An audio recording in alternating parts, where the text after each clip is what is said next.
Hey, what's up everybody, Isaac here, coming to you with another New World video, and we are continuing our How to Tank series, and this part of the video is going to talk about being as versatile as you can as a tank. And you might be saying, what the heck, I always see you with a sword, shield, and a hatchet, but you don't have either one of those on. Well, I'm going to show you my approach to the barrels in the Dynasty, and how we easily clear them the first round without too much of an issue. And there is a strat you can use. You can intentionally let them break the barrels the very first round, and they tend to be less aggressive the second round. But if you want to beat them the first round, one way as the tank you can help that out a lot is by wearing a axe and a hammer. So that way you have two weapons with 3 abilities of CC. So you want lots of crowd control in order to save the barrels from blowing, from the enemies from breaking the barrels. And we have that. All 3 of these abilities, they have crowd control effects. And we switch to our great axe, or we switch to our hammer. All 3 of these abilities, they have crowd control effects. So all of a sudden we go from a tank that's just mainly trying to hold aggro to a tank that is putting out massive amounts of crowd control. And I will go over the build real quick.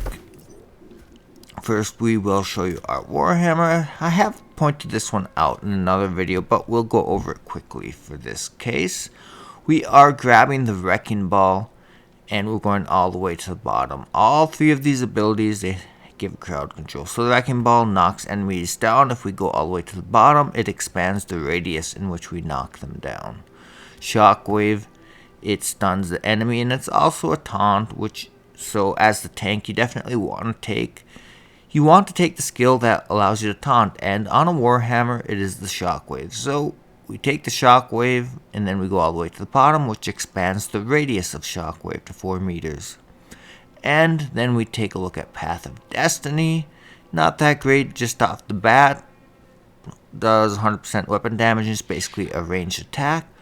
But we go down to the next level and it staggers everything in its path. So that's where it becomes good, because we now have a crowd control ability on the Path of Destiny.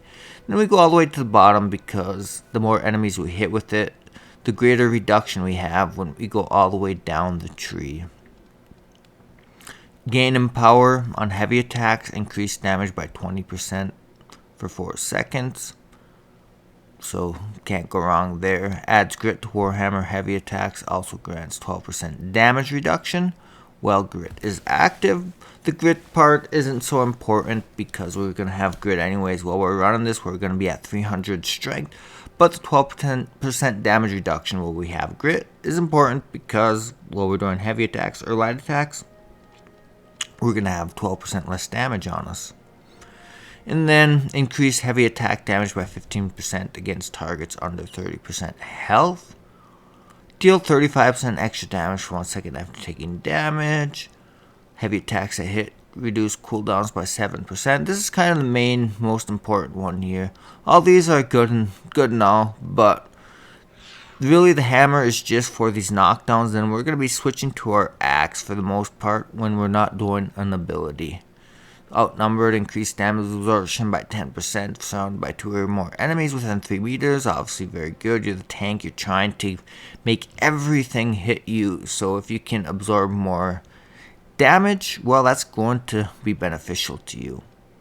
Reduce Warhammer cooldowns by 7% when using light attacks against targets with an active debuff. So obviously that's pretty important, as you're always going to be giving the enemies debuffs. So if we can hit them with some light attacks, it's going to reduce. Also, like I said, we're mostly going to be trying to go for the heavy attack, just because it kind of synergizes with more of these that we're picking. But regardless, we're only using this hammer mainly to use these skills, and then we're going to switch back to the axe. So main thing is these 3 crowd control skills all the way to the bottom. And this is specifically for this. There's certain situations where I'm going to take Armor Breaker instead. And the reason for that being is that it inflicts rend, reducing damage absorption of the enemy by 20% for 10 seconds. So pretty significant rend. But not taking this for this because it's not a crowd control effect, but it is something I will take in many different situations. So as a tank, it's good to be versatile and know the different options you have to use in different situations. So the Great Axe, and we're taking all 3 abilities that have crowd control. The rest of these can be pretty nice, but they are not crowd control effects, where all 3 of these, they have crowd control effects. And the Reap, it is a taunt, so definitely a good idea to take this one anyways if you're the tank. Not the greatest taunt because it's just a single direction, so you can't necessarily always taunt everything all around you. It's just if a couple of enemies are stacked up, but it also will pull the enemies closer to you, which is important. If you got an enemy stacked up on the barrel at the Dynasty, you gotta pull them away. You use Reap, works kind of handy. And with this past week's mutation, there was all the silence zones that were super annoying. So the enemy is in the silence zone, you move out of the silence zone, and you pull the enemy out of the silence zone, get them to come to you. So you can use all of your abilities and you don't have to worry about getting blown up in the explosion. So Reap is now 8 meters, obviously extended range, very important. Heal yourself for 30% of the damage done by Reap. As a tank, of course, always good to take in any kind of extra heals.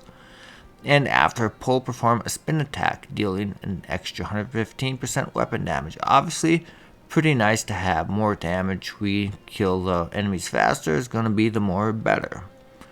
And when you critical hit with a Great Axe, heal yourself for 10% of the damage done. Like I said, your tank, the more incoming healing is always going to be nice. So every critical hit, we're going to have that little extra boost to our healing.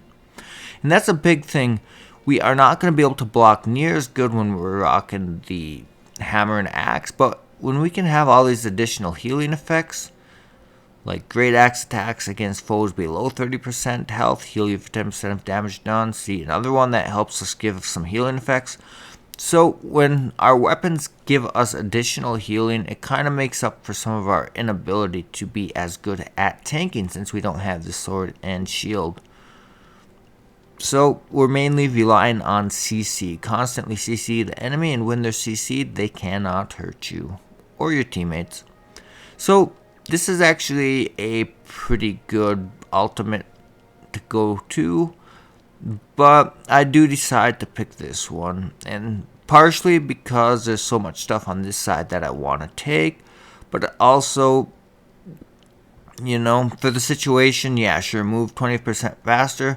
Of course, if there's an enemy on the barrel and we can get there a little bit faster, it's going to be good, but the skills are just too good, and you know, the extra abilities are just too good on this side. So we're taking Maelstrom, perform a fast spinning attack that pulls targets within a 2.5 meter radius closer to you.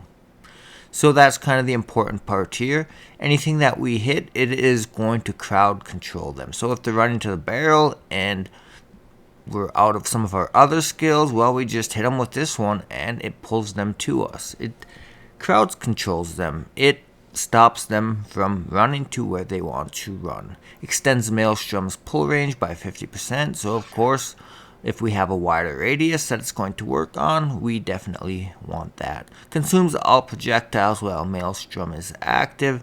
You know, not super important for the situation that we're needing, but it's not a terrible additional perk. And then Maelstrom does an extra spin attack, pulling in foes and dealing 10% weapon damage. Additionally, it gains grit.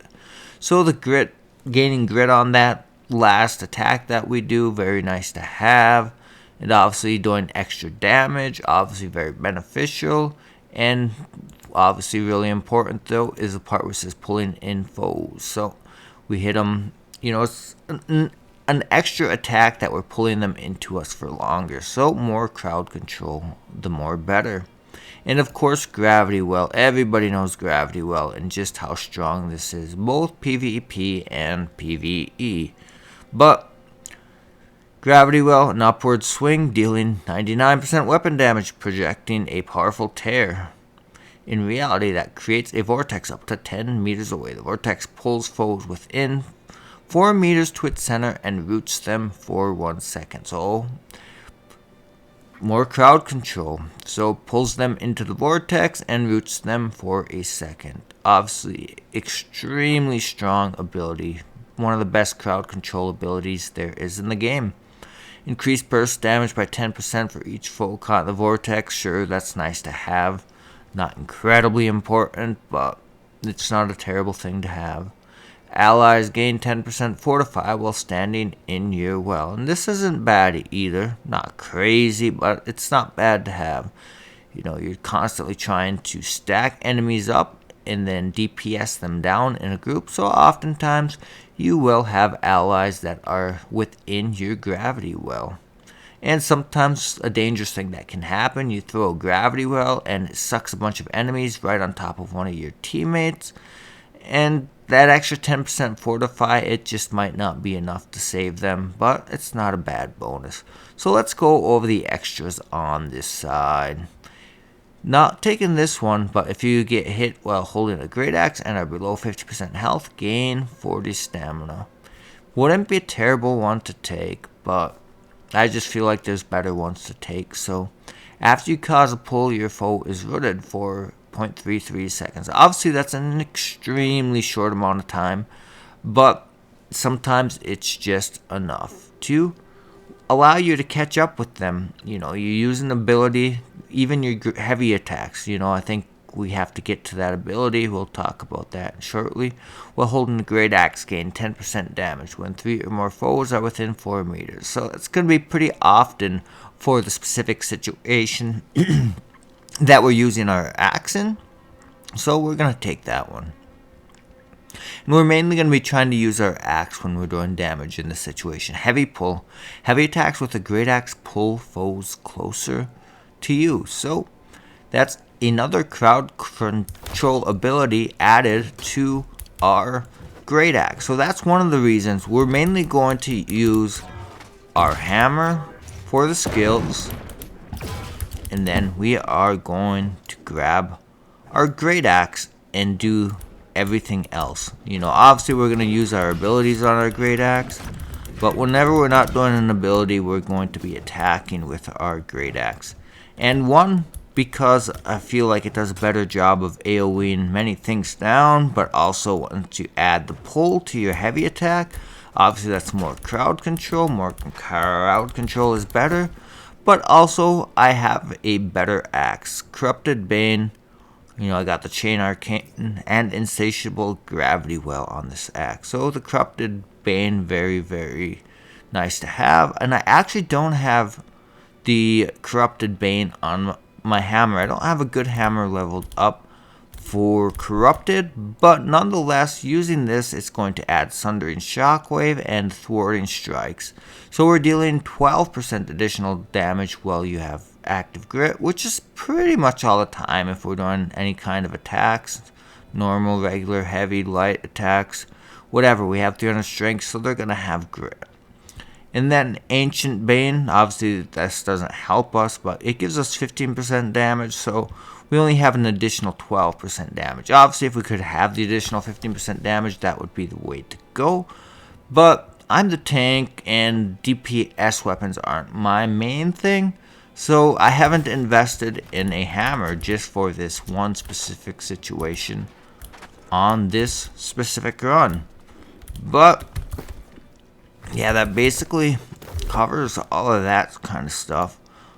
And I guess the other thing I forgot to mention was the ultimate on the hammer, Aftershock. And whenever a target is affected by a crowd control effect, they are slowed by 20% for 4 seconds. So very nice to have. We're trying to crowd control the heck out of all these enemies. So every time we hit them with any of these crowd control abilities, well, they're going to get an additional slow for 4 seconds, crowd controlling them even further. So that covers the build about this video, and I'm going to play a video for you now on easily clearing out the barrel section. First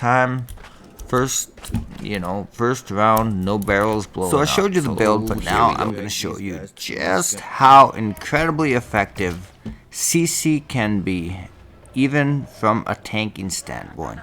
And one thing I actually used to do is tank the Barnacle Expedition at M10 level with hammer and axe. It does still work, but for the most part, it's better off just gathering everything up and having 3 high output DPS just absolutely demolish everything. So just a little bit cleaner than just constantly CCing and spreading everything all out over the place, but it does still work to run Barns and Barnacles at the M10 Gold using just a hammer and axe as the tank. So unfortunately that expedition is about to change, so I can't do any videos for you on that this time around, but hopefully in the future I'll show you a tanking video using just the hammer and axe for the majority of that run. I actually do switch it up and use hatchet and axe in certain places, but the whole first half is all hammer axe. So what we try to do, we try to save up all of our abilities for the beginning of each first round. I'll hit one side with Path of Destiny, and then I'll try and intercept multiple enemies at a time with my shockwave when they reach this intersection. You can see just how awesome this Path of Destiny is. So you can see is when an enemy is on the far side and I have the Path of Destiny up, I can hit them and interrupt them from miles away with that Path of Destiny. So even though we got this silence zone, I'm still able to hit them enemies through the path, or through the silence zone with our Path of Destiny.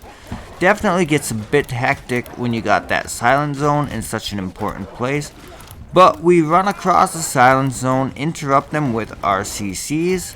The problem is here, even if the enemies are taunted, even if they're down to like a quarter of health, even if you've interrupted them like 3 times with crowd control abilities, sometimes they still just keep going for that barrel. It's kind of crazy, so that's why it's more important to have crowd control in this specific instance than it is to have good taunts, because they just ignore your taunts. So it gets pretty messy. You know, you don't have your sword and shield, you don't have your hatchet, you know, to provide those awesome taunts to keep grouping them up, but regardless, they refuse to group up in this part of the dungeon. Actually kind of fun though. It kind of tests you in a different way than most dungeons do, most situations. Just tests you out in a whole new way, making sure you have the mechanics down to survive it and beat it. There is, like I think I mentioned before, there's a certain way that you can manipulate it a little bit. You can purposely let them break the barrel the very first turn, and then they're more passive the second turn. But what we do here is we just try to get a tag on each one of the enemies and drag them down to this musketeer down here. So we stack it all up on the range guy.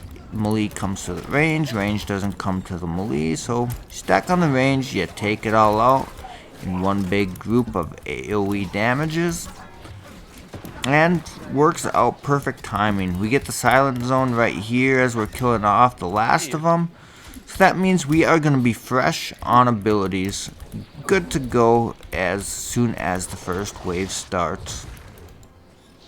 Just got one last guy to mow down. So you can see here, as a tank with, you know, my axe and my hammer, 300 strength, I'm still just not doing crazy damage. That's why it's so important to have people that are specifically built to put out high DPS. Because, you know, even with 300 strength and an axe, in heavy armor, you're not doing crazy amounts of damage. So once again, I use my Path of Destiny on the one enemy far away in the middle, come back and hit the guys on the other side with a shockwave, knock them down once more with our hammer. We pull out our axe and we just start stacking them all together. The axe is really good for grouping them. You know, it's got all that pull between the gravity well, you know, between your reap, between the maelstrom, I believe it's called. I forget the names of these sometimes. I don't use them all the time, but so the hammer is good for just interrupting things, but the axe is super good for pulling them all together. I think I get myself into a little bit of trouble here. Obviously, as a tank, it's my job to get all the aggro of everything, but just got it a little bit too strong and got beat up a little bit too hard. But that's the way life goes sometimes, and without having my shield on me, couldn't block it and tank it quite as easily. But we recover quite nicely. Somebody comes and picks me back up, and we're right back to CC and everything. Silent zones, they cause big problems because you can't use your abilities, so you can't use your abilities and you can't CC them. So it leaves them open to that opportunity to take me out like they did. But once again, Path of Destiny one side, Shockwave the other side. Pull out the axe and we gather them all up together. CC the heck out of them, taunt them, do everything I can to make them focus me. Then when they start coming at me, we gather them all together with the axe. Lots of chaos going on here. It's, you know, not as nice and pretty as it is sometimes when you got your hatchet and your sword and shield and you can just taunt them all into one nice pretty little bundle to take out nice and fast. So sounds good. That's it.